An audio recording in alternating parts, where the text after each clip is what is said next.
Shalom adik-adik semua. adik-adik. Ya, gimana nih kabarnya adik-adik? Selamat pagi bagi kita semua. Lause Denis gimana kabarnya? Baik dong Lause, Ya harus baik baik. ya. Lause gimana kabarnya? Lause Happy juga baik kabarnya, sepuji Tuhan.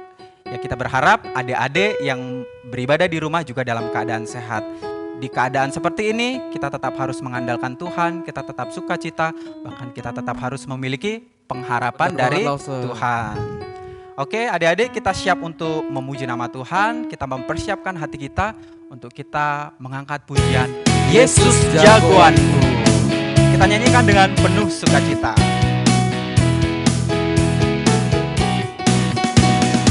Hompilah hompimpan, Yesus jagoanku. Hompilah hompimpan, Yesus pujaanku. Hompilah hompimpan, Yesus jagoanku. Dialah Tuhan, Dia jagoan hidupku. Dia bangkit dari maut, yang mengalahkan iblis, yang buta melihat, yang lumpuh melompat. Hompilah hompimpan, Yesus jagoanku. Dialah Tuhan, Dia jagoan hidupku. Kita angkat sekali lagi. Hompilah hompimpan, Yesus jagoanku. Hompilah hompimpan, Yesus pujaanku. Hompilah hompimpan, Yesus jagoanku. Dialah Tuhan, Dia jagoan hidupku. Dia bangkit dari maut, yang mengalahkan iblis, yang buta melihat, yang lumpuh melompat. Hompilah hompimpan, Yesus jagoanku. Dialah Tuhan, Dia jagoan hidupku.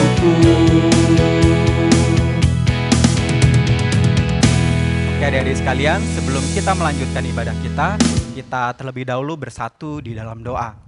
Tuhan Yesus yang baik, kami bersyukur kepada Tuhan kalau pada pagi hari ini Tuhan boleh pertemukan kami di dalam ibadah sekolah minggu pada pagi hari ini. Tuhan berkati setiap ibadah kami, bila setiap pujian, setiap doa, itu semua boleh dapat berkenan dan dapat memuliakan nama Tuhan. Bahkan kami juga berdoa bagi teman-teman sekolah minggu yang boleh beribadah di rumah, boleh merasakan sukacita yang daripada Tuhan. Terima kasih Tuhan, hanya di dalam nama Yesus kami telah berdoa. Haleluya. Amin. Oke adik-adik semua, sebentar lagi kita akan mendengarkan sebagian dari firman Tuhan. Nah kita siapkan hati kita akan naikkan pujian lagi, Yesus Kupanggil.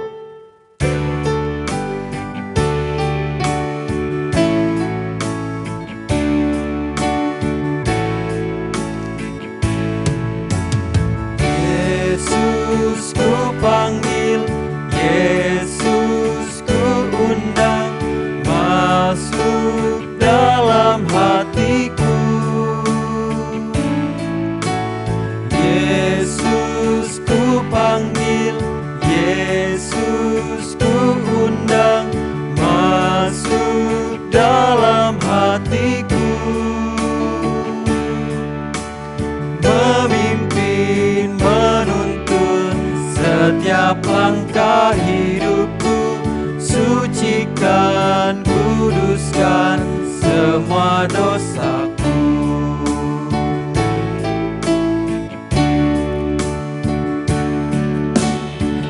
Yesus kupanggil, Yesus kuundang, masuk dalam hatiku. Yesus kupanggil, Yesus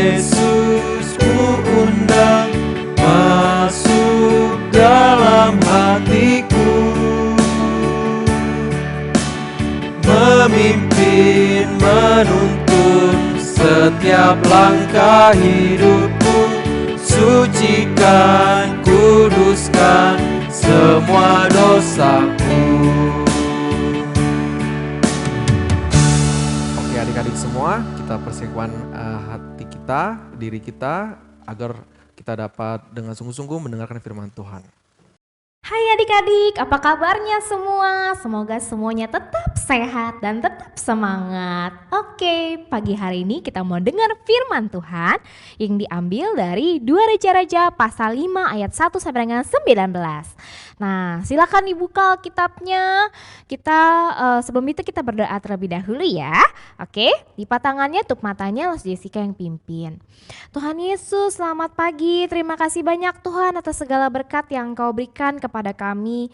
Pada saat ini kami mau mendengarkan firman Tuhan. Biarlah Tuhan agar Engkau yang berikan kami kesanggupan untuk taat dan dengan benar mendengar firman-Mu. Dan biarlah kami bisa belajar daripadanya. Terima kasih banyak Tuhan, terima kasih banyak Yesus. Di dalam nama Tuhan Yesus kami telah berdoa dan mengucap syukur, haleluya, amin. Oke, kita mulai ya untuk firman-Nya. Diambil dari 2 Raja-Raja pasal 5 ayat 1 sampai dengan 19. 2 Raja-Raja ya teman-teman, 2 Raja-Raja pasal 5 ayat 1 sampai dengan 19. Sudah dibuka kitabnya? Oke, lanjut ya. Untuk judulnya adalah Namaan yang disembuhkan. Nah, siapa sih Naaman itu? Penasaran kan? Coba ya kita lihat cuplikannya. Nah, bisa kelihatan gambarnya? Di sini ada gambar seorang raja dan gambar seorang perwira. Nah, kita akan bercerita tentang nama Naaman. Naaman ini dia sebagai seorang perwira. Perwira itu apa sih? Ada yang tahu nggak adik-adik? Perwira itu orang yang gagah perkasa, mereka berperang untuk negaranya, untuk kerajaannya. Seperti itu ya. Nah, Naaman ini adalah seorang yang gagah perkasa. Dia dianggap sebagai pahlawan bagi rakyat-rakyatnya dan membawa kemenangan besar untuk negeri Aram. Nah, jadinya rajanya negeri Aram itu sangat menyayangi Naaman dan dia dekat dengan Naaman. Pada saat itu, tapi Naaman ini punya satu masalah nih guys, punya satu masalah nih adik-adik. Tahu nggak apa? Masalahnya adalah Naaman ini memiliki sakit kusta. Sakit kusta itu apa sih? Pasti udah sering denger ya. Kalau misalnya sering denger selalu cerita, sakit kusta itu di Alkitab adalah sakit kulit yang di kulit orang itu yang sakit itu dia luka-lukanya warnanya putih-putih, terus lukanya itu gatal, lukanya bisa di mana-mana, bisa di tangan, bisa di wajah, seperti itu. Nah, untuk sakit kusta ini dianggap sebagai penyakit yang menular dan berbahaya. Jadi orang-orang itu kalau misalnya ada temen yang sakit kusta, teman-temannya jauhin tuh, nggak mau deket-deket, takut gitu. Nah, Naaman ini seperti ini. Nah, kemudian waktu itu pernah nih Naaman itu berperang, kemudian membawa seorang gadis dari negeri Israel dan menjadi pembantunya istrinya Naaman, kayak gitu, bantuin istrinya Naaman. Nah, karena anak gadis ini lihat bahwa tuannya itu sakit kusta, dia ngomong sama istrinya Naaman, dia bilang seperti ini, ibu coba deh ibu ke Israel, di situ ada nabi, mungkin nabi itu dapat menyembuhkan Naaman. Terus istrinya mendengar itu dan ngomong sama Naaman, dan Naaman langsung berbicara sama Raja Aram, meminta izin untuk dapat pergi ke Israel bertemu dengan nabi itu dan menyembuhkannya dari sakit kusta. Nah, Raja Aram akhirnya mengizinkan Naaman pergi. Dia pergi dan memberikan, oke, sebelum kamu pergi, nih aku kasih surat. Kamu bawa surat ini ke Raja Israel biar dia baca di sana. Kayak gitu. Akhirnya pergilah Naaman dengan kuda-kudanya, dengan perwiranya, ya anak-anak buahnya, dan membawa persembahan yang banyak-banyak ke negeri Israel untuk bertemu dengan Nabi dan ingin sembuh. Naaman ingin sembuh seperti itu. Kemudian akhirnya saat sampai di sana si Naaman ini melihat dan bertemu dengan raja dari negeri Israel. Kemudian Naaman memberikan suratnya ke raja negeri Israel. Setelah dia memberikan, raja negeri Israel bilang isi suratnya tuh seperti ini, bahwa Raja Aram minta supaya Raja Israel menyembuhkan si Naaman perwiranya dia, pahlawan dia di negeri Aram. Loh, tapi Raja Israelnya bingung, kenapa nih? Emang aku yang mau mematikan orang, aku menghidupkan orang, kok aku disuruh menyembuhkan sakitnya dia? Kayak gitu. Akhirnya Nabi Elisa mendengar nih kenapa rajanya mengkoyakkan pakaiannya. Akhirnya Nabi Elisa bilang, ya udah raja, bawa aja si Naaman ke aku biar dia tahu ada nabi di negeri Israel ini. Akhirnya Naaman pergilah ke rumahnya si Nabi Elisa dengan membawa pasukannya dengan membawa pasukannya itu dan persembahannya dia dan perwiranya dan lain-lain kuda-kudanya, akhirnya ke rumahnya si Nabi Elisa. Nah, pas nyampe sana, Nabi Elisa memberikan informasi kepada orang suruhan Nabi Elisa untuk bilang ke raja ke Naaman untuk pergi mandi di Sungai Yordan sebanyak 7 kali, katanya gitu. Loh, pas nyampe sana si perwira Naaman ini dia bingung, loh kenapa sih harus mandi di Sungai Yordan? Sungai Yordan, padahal masih ada sungai-sungai lain yang lebih bagus di Damsyik, seperti itu. Kan itu sungainya lebih bagus, aku bisa tahir juga kan di sana gitu. Tahir itu maksudnya sembuh. Akhirnya dia mau pergi nih dengan gusar si Naaman ini. Pas dia mau pergi dengan gusar, terus anak buahnya ngomong sama dia, Tuan, kalau misalnya nabi itu suruh Tuan yang susah-susah, yang lebih-lebih susah, pasti Tuan mau turutin kan? Kali ini tuh cuman mandi dan Anda menjadi tahir. Gak susah-susah gitu, kata perwiranya si Naaman. Akhirnya Naaman yang awalnya tadi kesel karena Naaman kira, ya ampun kok Elisa gak keluar, dia suruh orang suruhannya keluar ketemu sama si Naaman, kenapa gak Elisanya yang keluar? Aku pikir Elisa akan keluar dan menyebutkan nama Tuhan dan juga menggerak-gerakkan tangannya di atas tempat yang aku sakit gitu. Ternyata enggak, dia minta suruh orang suruhannya. Tapi karena perwiranya sudah ngomong ke Naaman akhirnya berpikir lagi dan dia menjalankannya. Naaman mengikuti kata-kata dari Nabi Elisa, yaitu Naaman mandi di Sungai Yordan sebanyak 7 kali. Setelah dia mencelupkan badannya selama 7 kali di Sungai Yordan, pas dia bangun ternyata wah, kulitnya sudah sembuh. Dia udah gak ada lagi tuh sakit kusta, gak ada lagi. Jadi dia benar-benar sembuh, bahkan kulitnya seperti kulit anak-anak katanya kayak gitu. Saking bersihnya gitu. Akhirnya dia sembuh dan akhirnya dia kembali lagi ke rumahnya Nabi Elisa. Dia mau kasih persembahan ke Nabi Elisa. Ada banyak, ada 10 shikal perak, ada 6.000 talenta emas dan 10 pasang baju, potong baju. Nah, akhirnya dia mau ngasih itu kayak tapi Elisa bilang, enggak, jangan, karena aku ini adalah pelayan Tuhan.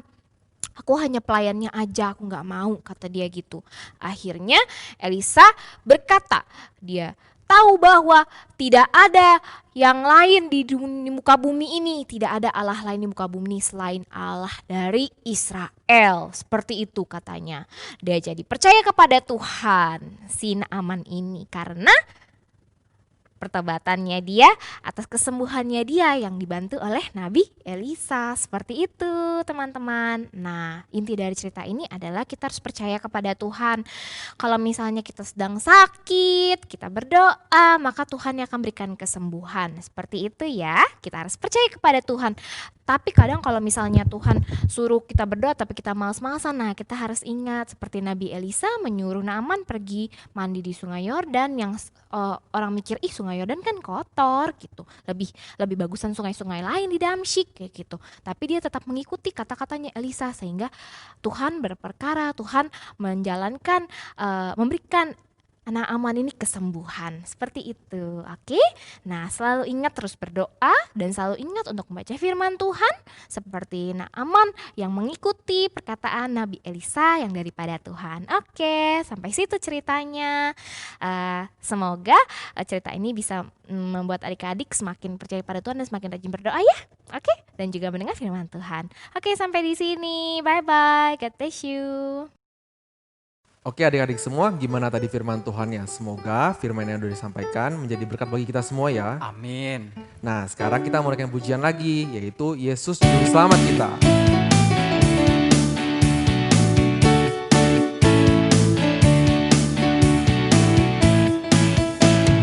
Iblis itu musuh kita, dia lari seperti singa.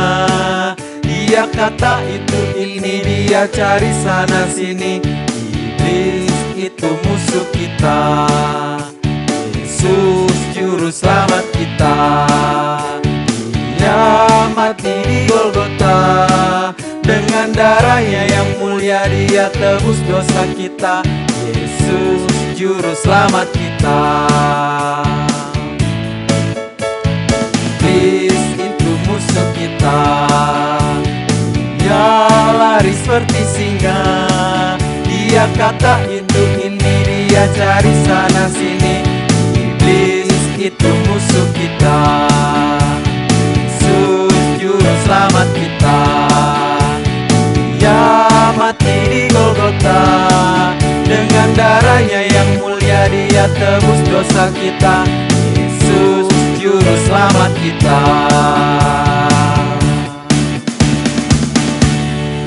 Oke adik-adik, kita akan menutup ibadah kita pada pagi hari ini.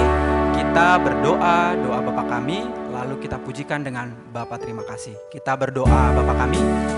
Bapa kami yang di sorga, dikuduskanlah namamu, datanglah kerajaanmu, jadilah kehendak-mu di bumi seperti di sorga.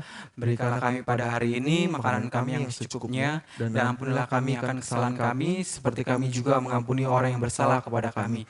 Dan janganlah membawa kami ke dalam pencobaan, tetapi lepaskanlah kami daripada yang jahat, karena Engkau yang punya kerajaan dan kuasa dan kemuliaan sampai selama-lamanya. Amin.